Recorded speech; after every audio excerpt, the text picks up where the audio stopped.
اعوذ باللہ من الشیطان الرجیم، بسم اللہ الرحمن الرحیم۔ نجاشی کے دربار میں جب مسلمان شب ابی طالب میں مسرور تھے تو کچھ لوگ جو ہیں وہ ہجرت کر کے حبشہ کی طرف چلے گئے تھے۔ یہ حبشہ کی طرف ان کی دوسری ہجرت تھی۔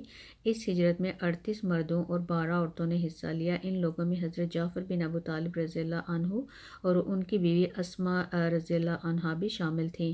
ان میں مقداد بن اسود رضی اللہ عنہ، عبداللہ بن مسعود رضی اللہ عنہ، عبید اللہ بن حجش اور اس کی بیوی ام حبیبہ بنت ابی سفیان رضی اللہ عنہ بھی تھے۔ یہ عبید اللہ بن حجش حبشہ جا کر اسلام سے پھر گیا اور اس نے عیسائی مذہب اختیار کر لیا۔ اسی حالت میں اس کی موت واقع ہوئی اور اس کی بیوی ام حبیبہ رضی اللہ عنہ اسلام پر رہیں اور ان سے بعد میں حضرت محمد صلی اللہ علیہ وآلہ وسلم نے نکاح فرمایا۔ ان مسلمانوں کو حبشہ میں بہترین پناہ مل گئی۔ اس بات سے قریش کو بہت زیادہ تکلیف ہوئی اور انہوں نے پیچھے حضرت عمرو بن عاص رضی اللہ عنہ اور عمارہ بن ولید کو بھیجا تاکہ یہ وہاں جا کر حبشہ کے مسلمانوں کو تنگ کریں، حبشہ اور اس کے بادشاہ کو بھڑکائیں، مسلمانوں کے خلاف بادشاہ کو بھڑکائیں۔ حضرت عمرو بن عاص رضی اللہ عنہ بعد میں مسلمان ہو گئے تھے۔ یہ دونوں حبشہ کے بادشاہ نجاشی کے لیے بہت سے تحائف لے کر گئے۔ بادشاہ کو تحائف پیش کیے۔ تحائف میں قیمتی گھوڑے اور ریشمی کپڑے شامل تھے۔ بادشاہ کے علاوہ انہوں نے پادریوں اور دوسرے بڑے لوگوں کو بھی تحفے دیے تاکہ وہ سب ان کا ساتھ دیں۔ بادشاہ کے سامنے جا کر انہوں نے اسے سجدہ کیا۔ بادشاہ نے انہیں اپنے دائیں بائیں بٹھا لیا۔ اب انہوں نے بادشاہ سے کہا کہ ہمارے خاندان کے کچھ لوگ آپ کے ملک میں آ گئے ہیں، وہ ہمارے معبودوں کو برا بھلا کہتے ہیں۔ انہوں نے آپ کا دین بھی اختیار نہیں کیا۔ یہ ایک ایسے دین میں شامل ہو گئے ہیں جس کو نہ ہم جانتے ہیں نہ آپ۔ اب ہمیں قریش کے بڑے سرداروں نے آپ کے پاس بھیجا ہے تاکہ آپ ان لوگوں کو ہمارے حوالے کر دیں۔ یہ سن کر نجاشی نے کہا وہ لوگ کہاں ہیں؟ انہوں نے کہا آپ ہی کے ہاں ہیں۔ نجاشی نے انہیں بلانے کے لیے فوراً آدمی بھیج دیے۔ ایسے میں ان پادریوں اور دوسرے سرداروں نے کہا آپ ان لوگوں کو ان دونوں کے حوالے کر دیں، اس لیے کہ ان کے بارے میں یہ زیادہ جانتے ہیں۔ نجاشی نے ایسا کرنے سے انکار کر دیا اور اس نے کہا پہلے میں ان سے بات کروں گا کہ وہ کس دین پر ہیں۔ اب مسلمان دربار میں حاضر ہوئے۔ حضرت جعفر رضی اللہ عنہ نے اپنے ساتھیوں سے کہا نجاشی سے بات میں کروں گا۔ ادھر نجاشی نے تمام عیسائی عالموں کو دربار میں طلب کر لیا تاکہ مسلمانوں کی بات سن سکیں۔ وہ اپنی کتاب بھی اٹھا لائے۔ مسلمانوں نے دربار میں داخل ہوتے وقت اسلامی طریقے کے مطابق سلام کیا، بادشاہ کو سجدہ نہ کیا۔ اس پر نجاشی بولا کیا بات ہے، تم نے ہمیں سجدہ نہیں کیا؟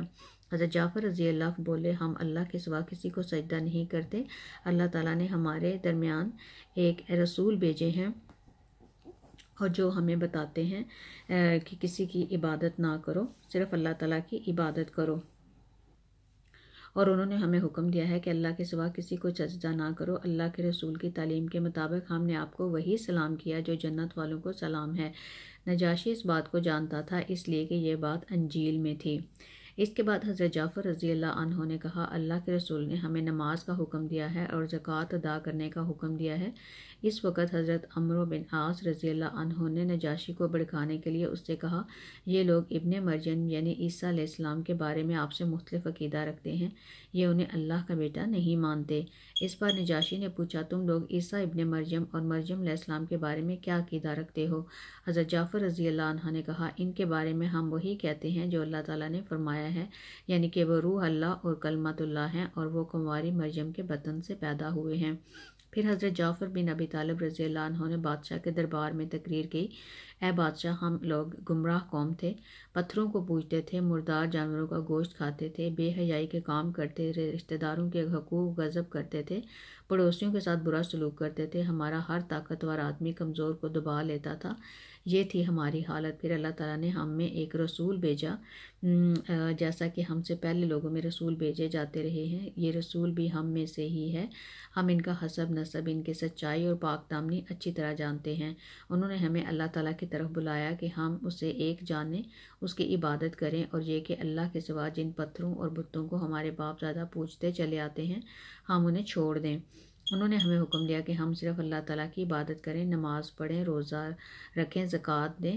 انہوں نے ہمیں سچ بولنے، امانت پوری کرنے، رشتہ داروں کی خبر گیری کرنے، پڑوسیوں سے اچھا سلوک کرنے، برائیوں اور خون بہانے سے بچنے اور بدکاری سے دور رہنے کا حکم دیا۔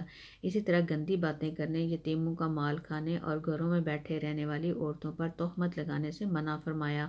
ہم نے ان کی تصدیق کی، ان پر ایمان لائے اور جو تعلیمات وہ لے کر آئے تھے ان کی پیروی کی۔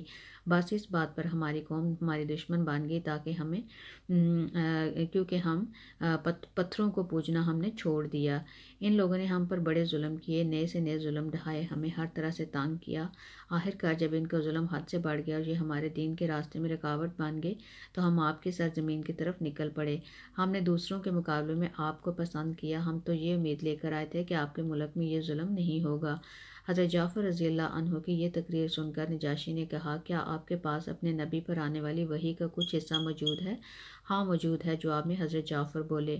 وہ مجھے پڑھ کر سنائے، نجاشی بولا۔ اس پر انہوں نے قرآن پاک سے سورہ مریم کی چند ابتدائی آیات پڑھی۔